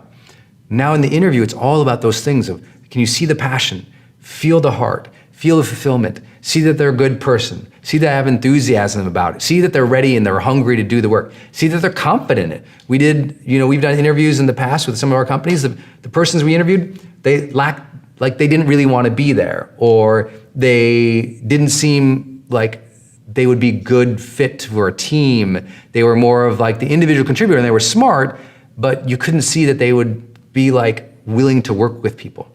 And you're not trying to hire all the same type of person, or same type of skill set, but you are, as a leader, and you should write this down, you're not trying to hire the same person, not trying to hire the same IQ or personality, but you are trying to hire the same kind of heart. You're trying to hire somebody who has enthusiasm for their day, for their work. The kind of heart that wants to do excellent work. The kind of heart that wants to get to work. The kind of heart that cares about other people. So I was saying, when you're building a culture, you're not building a culture based on skill set, you're building a culture based on heart set. Like, are these people who care enough about each other and have high enthusiasm in their life and for the role? And if you get that right, you're gonna create some kind of magic. And people won't know the magic, they won't know you thought through all this, but all of a sudden they'll start seeing it, right off the bat. They're like, oh, there's something special going on here. And it's because you hired for the heart set, not just the skill set. Intention, intention, intention. For me, I train myself on the 3 words I want to be, and I'll remind myself of those 3 words, remind myself of those 3 words, remind myself of those 3 words. Because it's easy for me to be reactive and be responsive, and instead I want to be intentional. So I know those 3 words that really defined you, and repeat those. Like, oftentimes if you ever see me around and I'm like this, all I'm doing is I'm kind of rocking, I'm breathing in and out deeply, I'm getting attentive to my body and my posture, and I'm repeating my 3 words just to reconnect. Because I do that every day. In the moment of crisis, because see, moments of crisis, it feels like everything's out of control. But what can I control? Breath, body awareness, what I say to myself. Breath, body awareness, what I say to myself. I do that over and over and over again, and it really helps me lock back in. I hope this supports some of you, because emotionally, learning to be centered emotionally will so support you as you go to change your life. What is fun for you? Right? I know that's so basic, but Can you really think of, I mean, if I asked you right now, and be honest, if I asked you, what are the top, 10 most fun times you've had in your life? Do they come easily to you? See, for most people, it doesn't. They're like, well, there was that time that I went on a roller coaster and I jumped out of a plane, or, that time I was at a wedding and I danced like a chicken. Like, they really struggle. And partially what happens for people is they just go through life kind of bumbling and crashing around, and they never have any real reflection on what brought them joy, happiness, engagement, enthusiasm, fun. So what I do is when I have a fun moment, at that end of the night, I'm a big journaler, as many of you know. I'm always encouraging you, at the end of your day, journal about things that you're grateful for, things that you desire, cool things or inspiring things you saw people say or do. Just journal about your life, about philosophy, whatever it is, but I like to write at night. And I always try to write also a component of what was fun today. I reflect on what was fun. So for me, I've got so many access points, so many references of what was fun in my life. It's just immediate that I know the things that bring me great joy because I've thought about them. So do you have your fun list? Things that bring you great joy and great fun in your life. And you know what those should be? Your to-do list. Because here's what people do. Their to-do lists every day are tasks, not life. And that's why they're miserable.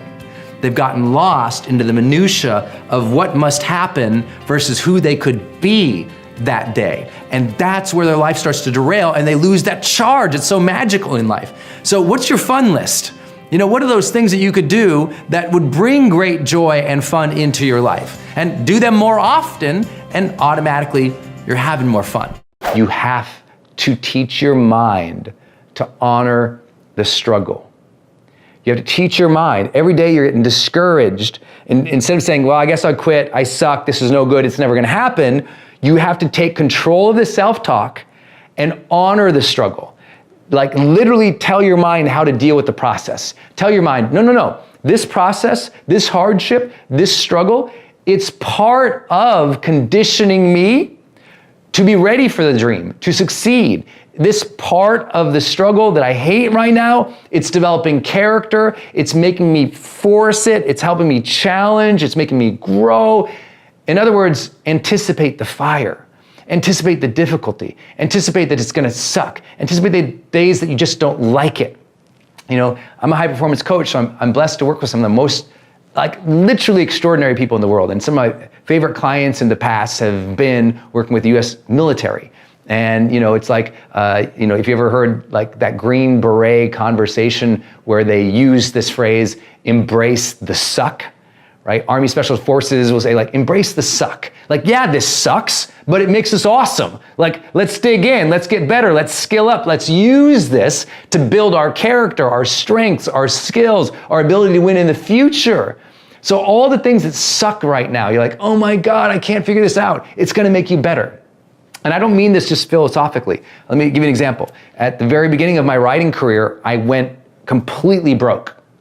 Totally broke, totally bankrupt, literally nothing. Wiped out, clean, because I didn't know how to do it. I didn't know how to write a book. I didn't know how to make money. I didn't know how to promote it. Just completely wiped out, 100%. And to the point where it's I couldn't even have credit cards, so they'd gone into bankruptcy, so they took the credit cards. I had no credit, nothing. I had a debit card and no money on it, And it was the worst time. And I remember I'm going through this and I'm and I want to be a personal development guy. I want to be a life coach. I want to be a high performance coach one day. I want to inspire people and I can't afford a burrito. I was what? It was miserable. But I was no, this is going to teach you to be frugal. This is going to teach you to manage cash.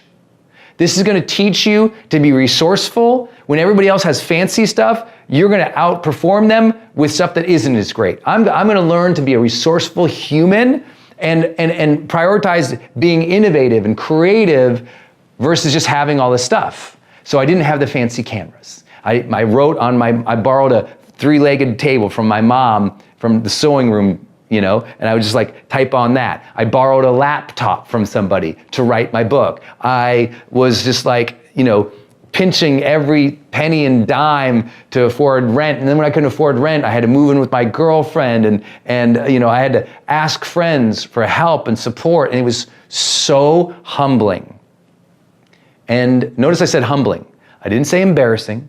I didn't say shameful. I didn't say sad. I didn't say discouraged. It was humbling.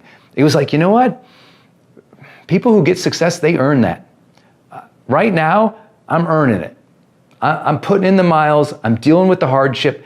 I'm going to honor this struggle as part of the process. Keep a good attitude, Brendon, because if you can survive this, you can build anything. If you can rise from this, you can crush anything. If you deal with this emotional hardship now, you will have intellectual, physical, spiritual, emotional confidence for life. A lot of people do achieve their dream. And guess what? Once you achieve your dream, guess what? You don't have the dream anymore. You got the goal. You made it happen. And now if you show up and all is smooth sailing and all is easy, you know what a lot of people do when they get success the way they perceived it? They become tragic losses. They lose their drive. They lose their motivation. They aren't happy. They're like, I worked so hard to get this. I got it, and now I'm not fulfilled. I'm not satisfied. Life isn't greater. And guess what? A lot of those people, they complained the whole way, and then they got it. And then when they got it, now that it was gone, they were still a complainer. And what are you without all the things? You're who you became as you strived.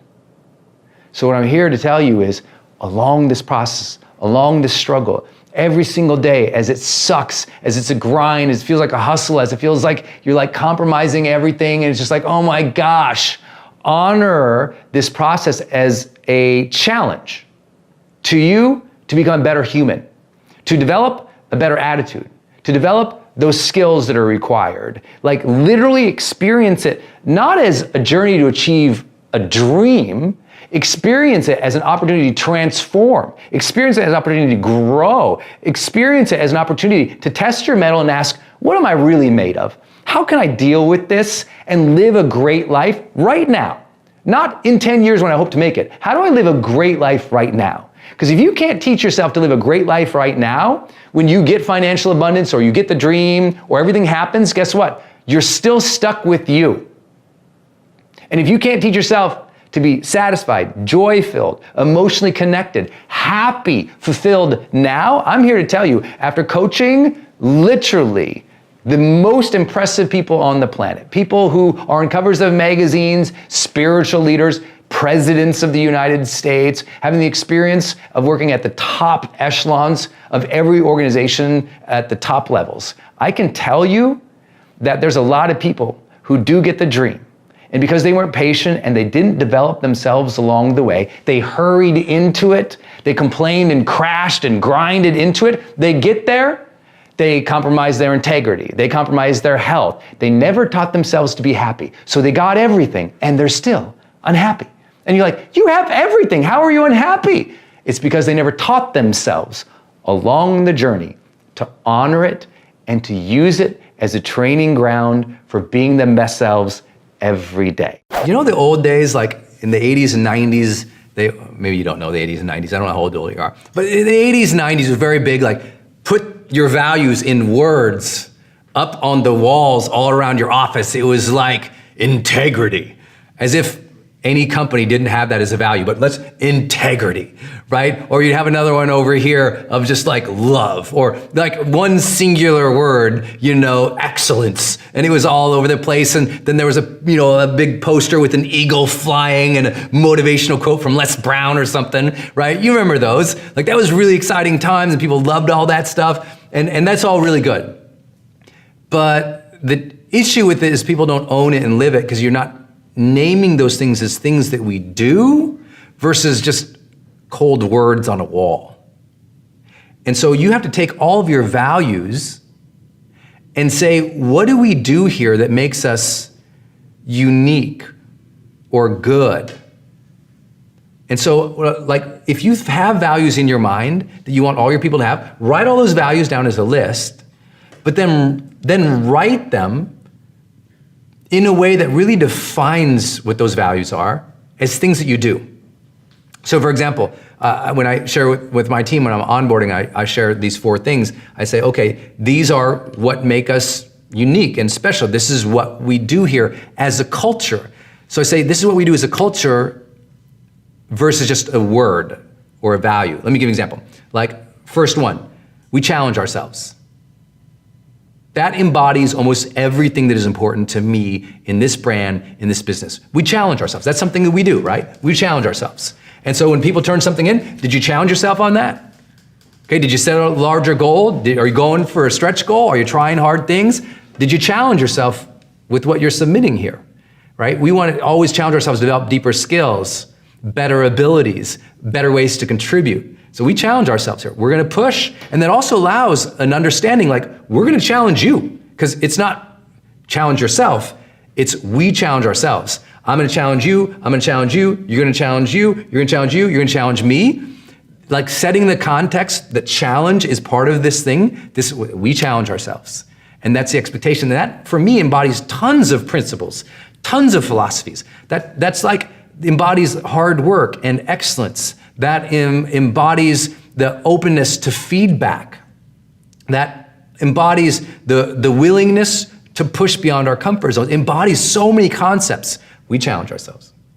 Now, you need to make a list like this. I don't want you all to just go and use mine. I want you to be like, what's important to you? What do we do here?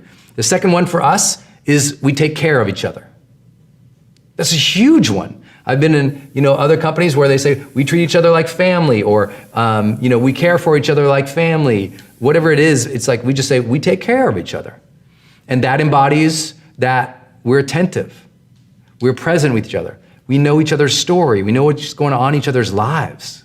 We're here for you if something sucks and you need a shoulder to cry on or somebody to help you with your work. Like, we care about each other is important. We take care of each other. We take care of each other like family. We take care of each other like we're all in this together. And that embodies openness. That embodies the willingness for feedback. That embodies the support. That embodies compassion and empathy and kindness. I don't have to put empathy on a friggin' billboard in the office. I go, we take care of each other. And that embodies that word. Does that make sense? That's why I'm saying to you, like, write it out as we do these things. Like, that's why I'm saying it. Name your values as things we do. In relationships, repair is resilience. Repair is resilience in a relationship. What do I mean by that? Well, we think of like perseverance in terms of resilience. I'm like, no. In relationships, it's repair. The ability to repair conflict after it happens, to say I'm sorry, to apologize, to accept apologies, to fix the situation, or understand like this happened, we didn't want that to happen, let's try this next time.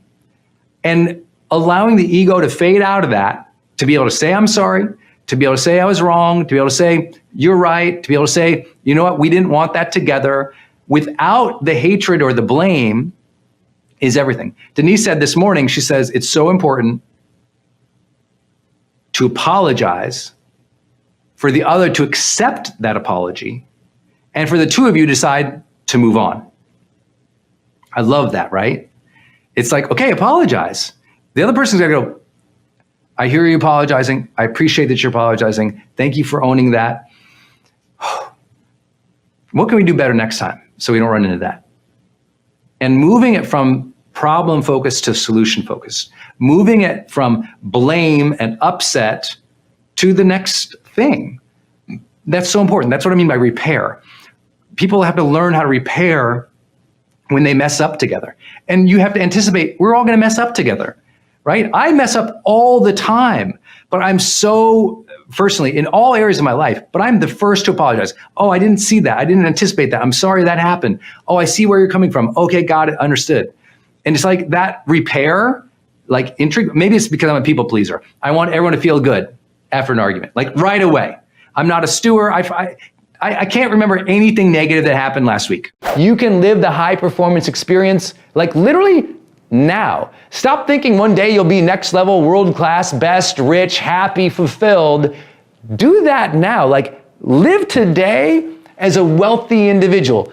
You feel wealth in your mindset. You feel wealth in your abundance of life. You feel wealth because you're alive. You feel wealth because you're gifted this beautiful breath. You feel wealth and joy and fulfillment now because the little things, the way the cat is, the way the dog is, the way that beautiful person was today who is kind to you, the opportunities you have in front of you, the internet that's free of learning just like this. There's so many things along your journey to achieve your dream that you can appreciate and notice and be fulfilled from. And I just want to share with you that I got to have that experience because many of you all along my career has cheered me on. We bring the joy. We create a positive atmosphere, a positive community. We want that enthusiasm and that joy and that positivity because everybody has had the opposite. And when you have the opposite, it sucks, right? We've all worked for a negative leader. We've all been in a negative environment. We've all been in that place where you're just doing tasks and you're like, God, this job sucks because there wasn't a spirit that was imbued there. And you've all heard me say, the power plant doesn't have energy. It generates energy. I don't believe we just have joy spontaneously, though it can happen. I think we're responsible for bringing the joy in our life. We have to bring the joy into our workplace. You're not always going to have tasks that make you feel perfect and bright and fulfilled. So you know what? It's about how you carry that load. It's about your attitude to the activities. It's about your understanding of how things all fit together to make the big difference. These are concepts that you share when we say bring the joy. It's like bring joy into your work, even if the work is unloading the dishwasher. Bring joy into the work, even if the work is as simple as like answering 50 emails. Bring joy into the work, even if you've made your 50th quote card for the week. It's like you have to put the meaning into your work if you're going to be world class and not hope for the meaning to come out of every activity and task, right? It's so important. It's like Muhammad Ali said, he hated every single workout at some point. He hated them, but he knew he had to do them to be excellent, right? It's easy not to, enjoy everything that you do, so you have to bring the joy to that thing. Write down what is not fun for you, and quickly and efficiently and with honor and integrity to the utmost ability that you can, remove those things for your life. If you're doing things that just are not fun for you, you have to ask, can I delegate those? Are those truly necessary? Are those creating an opportunity cost in my life where I could be spending more time doing things that are fulfilling, that are fun, that do move the needle of progress forward in life? What are you doing right now that you just gosh, you hate it? You take no meaning or joy from that? And if there is something there, you need to quit that activity, delegate that activity, or seriously question and plan for the removal of that activity to the utmost of your ability sooner than later. If you're like, my job is no fun, then either A, you need to bring more fun to that and transform the energy there into fun, or B, you need to plan your exit. And if that sounds scary, make sure you watch my YouTube video called Why to Quit. It's about quitting and the power of quitting. Because sometimes until you quit what is wrong in your life, a white space does not open for what is right in your life to enter. So sometimes quitting something that is not fun is a way to get closer to something that is fun. But first question yourself, are you bringing the fun? It's the old Zen master tale that the only Zen that you find at the top of the mountain is the Zen you carry up with you. So being fun is what will make anything fun. I mean, frankly, I do a lot of things that sometimes I'm like, it's occasional work. I wish I didn't have to do it, but if I'm gonna do it, I'm gonna bring full presence and joy and fun to it myself. I just don't care to hold anything above anybody. It's like, okay, it happened. And my thought is always, we didn't want that. We didn't want that because it's about the relationship, right? We didn't want that fight. We didn't want it. They didn't want it to go that bad. No one wanted to get in a screaming match. And we always say, oh no, you don't understand my spouse. They want to scream. They want the argument. Actually, they don't. They just lack the education and the perspective of how to do it differently. No one wants to be in anger and wants to be in vitriol and wants to argue and wants to be belittling and condescending and awful. They literally have never been trained on a better way. They're literally unaware or ignorant of another way. And it doesn't mean they're a bad person or they're stupid. It means they haven't had that training. Like, it's a really struggle. I know for many of you in personal development land, right? How many of us like can't believe that people don't understand basic personal development stuff, right? And we get frustrated with them. But a lot of people have never, you gotta understand, 98% of this world has never had any training on mindfulness, well-being, or relationship improvement. Zero training. Because in school, all we taught them was to memorize a bunch of stuff from a bunch of old dead dudes, right? It's like, we are not teaching people how to do peopling.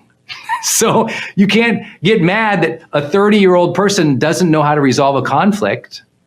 They never had any conflict management training. Great leaders envision a compelling and different and vibrant future than what is here. They have an alternative, clear view of what the world could be like tomorrow than it is today, right? They have a shared purpose. They believe that they and others would be compelled by, interested, inspired by, and want to work towards. And that's a big deal. And you always read about it in leadership, right? You have to have vision. I mean, it's biblical. Where there is no vision, people perish, right? We know the power of having that vision. So you have to sit down, though, and actually do it. The reason we say envision versus just have a vision is you have to sit, it's a practice of envisioning. What should tomorrow look like for my team?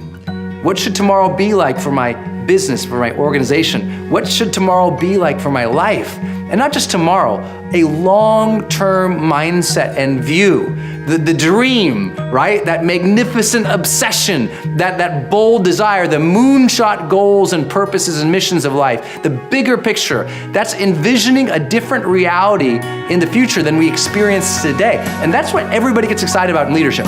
Where there's no vision, there's no leadership. Where there's no vision, people perish. We always have to continually sit down and envision, where are we? Where can we be going? It's an active process. If you set a vision one time and you forget about it, it's not gonna help you accomplish the influence or the impact you want in your lifetime or in those that you lead. Most fun, the fun that just really is magical and so grateful, often comes in a social environment. Friends. We've so lost the art of friendship in our modern, distracted, digitized world. Let me tell you what, just try to go out to breakfast or lunch or dinner with your friends at least once a week. If that sounds crazy to you, then you have lost your life into a world of work and tasks and fake responsibilities that are only pulling you away from life. You need to evaluate your life and say, why can't I get away with some friends once a week for an hour or two for some lunch, dinner, breakfast, or brunch? Why am I not going out to drinks with my friends anymore? You know, and don't pretend and say, well, it's because I got too old to go out and, come on. It doesn't mean you have to go out and party like rock stars till 5 a.m. It means brunch, lunch, dinner, a walk, a stroll, a workout with some friends, and enough time with them to enjoy sharing stories about life, sharing stories about what has been fun with them. Friendship is the ultimate bedrock of fun. It's the great source and the wellspring of fun. There's a quotable. Friendship is the wellspring of fun. I mean, it's just like one of these things. It's just like once you have friendship in your life, fun follows you because it's your buddies, but you have to be around them. And I know that's hard. Look, we're all busy, but that's where life is. So do not neglect it. Denise and I were talking this morning on our morning walk, and she was talking about the power of self-soothing. And it really resonated with me. And I was like, oh, yeah, I think I'm good at that.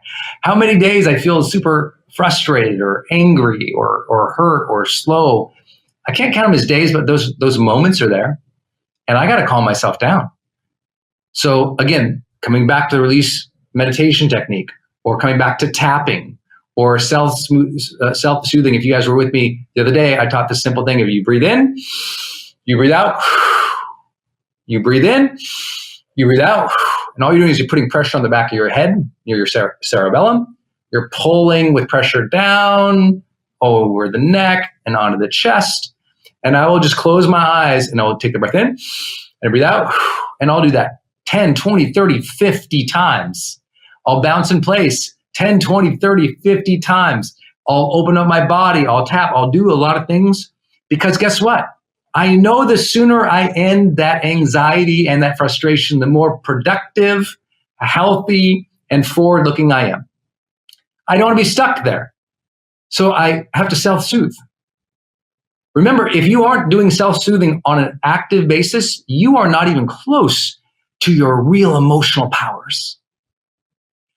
What most people do is they just go through the world reacting, go through the world feeling what their biases feel, going through the world upset, angry, emotional roller coaster 24/7, as if they don't have complete and utter ability to change that and to feel better over the long term. It's not easy, but if you're above the age of 20 years old, if you're above the age of 18 years old, I hope you spend a lot of time trying to learn to master your emotions. A lot of time trying to self-soothe when you get angry or upset or frustrated. If you're dealing with stress the same way today as you did 3 years ago, welcome to Growth Day. God bless you. Thank you for being here. There is no excuse for people not getting better at stress every year of their life. But we just feel like, oh, stress just happens to me. Well, yeah, emotions do. That is the definition of emotion. It is a physical and immediate impulsive response. But an emotion is not a feeling. A feeling is an ongoing series of emotions that we hold on to. That becomes now, as we hold on to that feeling and those thoughts, that becomes a mood. That mood becomes a habitual pattern, which establishes our overall affect, our attitude, and ultimately our personality. And so if those moments of stress and anxiety happen and you're not doing something to self-soothe, where it's like, go take a bath, go for a walk, go to the gym, take a breath, lay on the floor, go make your wellness shake. Like whatever you got to do, self-soothing is actually the ultimate competitive advantage. When you're at work and two people in a meeting and they're frustrated, one person loses their stuff because they haven't trained themselves, and the other person can stay cool hand Luke and steady, the peaceful warrior. I'll put my money on that peaceful warrior every day of the week, right? When you see great executives, great leaders, their ability to be even keeled, even when it's hard, is so impressive. If you haven't read the autobiographies, the speeches and the writings of a Nelson Mandela or a Martin Luther King Jr., I plead for you to read those things.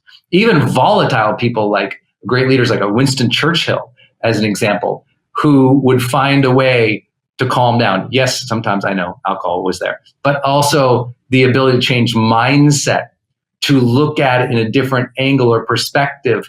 Their ability to shift their mind from stress and anxiety into flow or into peaceful action inspired me so much. I thought, okay, I got to learn how to do that. Okay, if I want to be resilient, I got to learn to calm myself down. If I want to, be stronger as a leader, I got to calm myself down. Your daily G3 journal and review. If you've heard me teach a lot about downtimes before, especially in the last couple years ago, the G3 was the 3 Gs.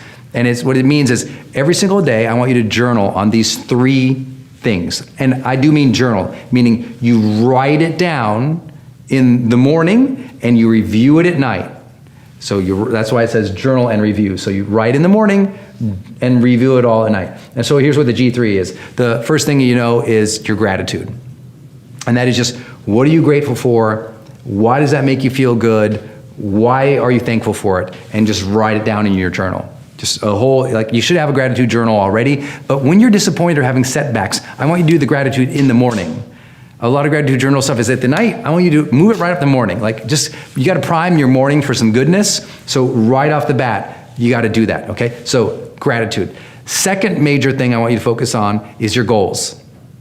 What are the specific daily and weekly goals you're working on? You got to get really narrow focused, right? When you're disappointed or sad or setback,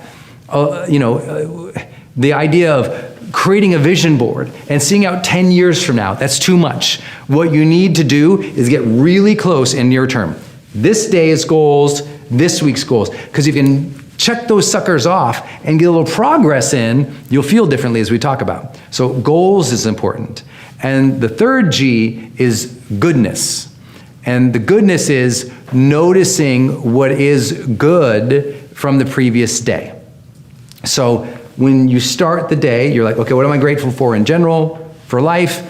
What are my goals specifically daily and weekly in each of these different areas of my life? You might have goals in your career, in your health, in your finances, in your relationships. And then the goodness is, what actually good did happen yesterday? And that will just get you in a place where you're like, oh, this day is going to be good too. It's making you more mindful to all the good things. And the reason I do that one last, and the difference between gratitude is general things you're grateful for. The goodness thing is to think about what good happened yesterday. And the reason we do that, because in neuroscience, we know that thinking about the goodness from yesterday is triggering your hippocampus to kind of turn on and fire up. And if we get more memory activation off the bat in the morning, we actually have more creativity in the day too. It's weird. Sparking memory is good for creativity. Creativity is very good for coping. And so that's why I'm trying to get you to reflect a little bit on something that happened yesterday, just to think through, find that mindful moment. And it's also teaching you to be more mindful of the moments each day, not just grateful in general, but actually being mindful for the good moments each day. So I want you to do that journal every morning, and then every night, I want you to look back at it and think about it and maybe repeat it if you want to. I just want you to review the day and review those things. We look for the role model mentality. We look to hire people who we can see having the ability to one day manage us. Like when I have my team interview other people, I go, could you see that person managing you one day? Maybe not managing you as your career, but managing you on a project. Could they be the lead on a project for you one day? And if you don't get that vibe that they could lead you, then that's not the person for us. We want people who can lead and take a step up on different projects with us. So when you're hiring, hire people who are above you. Hire people who can lead you, who can manage you, and that will do an awesome service to your company. You don't have and have not developed friendships with other people who you talk to enough who are doing the activities of the dream. And trust me, I know that. Like as a writer, I mean, you guys see me on YouTube and Instagram and like doing videos all the time with our challenges and our courses and our podcasts, oh my God. But I'm more introverted than you'd think I would be. Like I can go out and just crush it to an arena of 30,000 people all day long, no problem. But then I need to go back and just like not talk to a human for a while. I have a big introverted like part of my life. And as a writer, I would write by myself all the time, and I wouldn't collaborate with anyone. I didn't have any friends who were writers, and so I was always impatient. I'm like, is this book ever gonna happen? Am I ever gonna get published? Am I ever gonna have a bestseller? And I was losing patience because I didn't have community. When you have community, like literally friends who you can call and go, you know what, today sucked. I didn't get anything done, I didn't create, or hey, you know what? I'm just not feeling it anymore. I wonder if I should quit. But they're on the path with you. They're like, hey, no, don't quit. Hey, listen to that dream that was sown in your heart. Follow that, work for that, earn that. Like having positive friends who are on the same journey is one of the most critical things that people fail to set up. Because when people will say, well, Brendon, but I just don't have any friends, so I guess I'm gonna fail. I'm like, then go make friends. Leave your house. People are like, but I don't know anyone doing this. I'm like, go volunteer for an organization that's doing something related to your dream. Oh, I don't know anybody in my local community who's not a jerk. I'm like, go volunteer. Because guess who volunteers? Good people, giving people, people who want to make a difference, people willing to give their time, money, effort towards good causes. Get around them. And as you're around them, start asking, do you know anyone who does this thing? I just started getting around everybody in volunteer organizations when I was coming up in my 20s, and I would say, hey, do you know anyone who's like a writer, who like, you know, writes articles or blogs or books and they're like good at it? And these people who I was volunteering with, like, oh yeah, I know this person. Oh, talk to this person. I'd get an introduction, I'd ask them to go out to lunch, and I'm like, and I would just ask them questions. And then we became friends. The next thing I know, we're going to lunches, we're going to the bar, we're hanging out, and now I'm in that world. When you are in the world of your dream, it's here. You're touching it daily because of your social relationships. So make sure you develop friends who are doing what you want to do. It will carry you through those dark days when otherwise you'd strive by yourself. Because you made it this far in a video, I want to celebrate you. Most people start and don't finish. Most people never actually follow through. Most people say they want something, but they don't ever do the work to actually get it. But you are different. You are special. Believe Nation, you made it here all the way to the end, and I love you. So as a special celebration, if you put a hashtag believe down in the comments below on this video, I will showcase you and celebrate you somewhere on the screen in a future video because you are awesome. For 50 more amazing rules from David Goggins, check the video right there next to me. I think you'll love it. Continue to believe, and I'll see you there. If you're playing, and I talked about it at your conference, if you're playing Roger Federer, okay, before you get on the court with Roger Federer, he's the best of all time.